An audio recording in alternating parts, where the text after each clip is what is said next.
এতক্ষণ তো আমাদের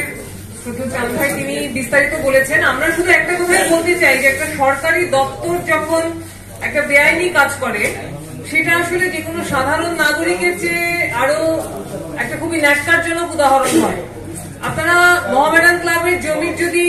এসএ খতিয়ান দেখেন, এসএ খতিয়ানে সেই জমিটা আছে মুসলিম ইনস্টিটিউটের নামে এবং এই এসএ খতিয়ান হওয়ার পরে একটা রেজলিউশনের মাধ্যমে সেই জমিটা কিন্তু মোহামেডান ক্লাবকে দেওয়া হয়েছে এবং যে কারণে বিএস পর্চায় কিন্তু মোহামেডান ক্লাবের নামে সেই পর্চা আছে।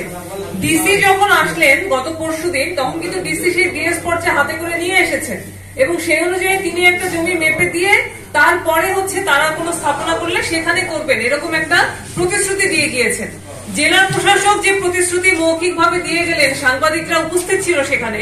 সেই প্রতিশ্রুতি ভঙ্গ করে কিভাবে আবার সিটি কর্পোরেশনের প্রশাসক, যিনিও একজন সরকারি কর্মচারী, সিটি কর্পোরেশনের কোনো কাগজ নাই, কোনো মালিকানা নাই, কোন রকম গায়ের জোর ছাড়া আর কোন রকম জোরই তার নাই, তাহলে সেইখানে তিনি সেখানে গিয়ে সেই ডিসির মেপে দেওয়া জায়গাটা তিনি ভায়োলেট করে পুরোটা দখল করে চলে আসলেন। তো আমরা বলতে চাই যে দখলদারিত্ব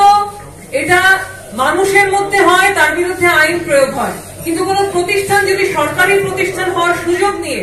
সেই জোর খাটিয়ে একটা বেআইনি দখল করতে চায় তার বিরুদ্ধেও কিন্তু জনগণ এর আগেও দাঁড়িয়েছে এবং আমরা মনে করি সামনেও দাঁড়াবে। আজকের এই প্রেস কনফারেন্স থেকে আমরা সবার সাথে একমতে যে কথাটা বলতে চাই সেটা হচ্ছে এই জমি মোহামেডান স্পোর্টিং ক্লাবের জমি, এই জমি মোহামেডান স্পোর্টিং ক্লাবকে ফিরিয়ে দিতে হবে এবং সেটা না ফিরিয়ে দেওয়া পর্যন্ত আন্দোলন করতে হবে।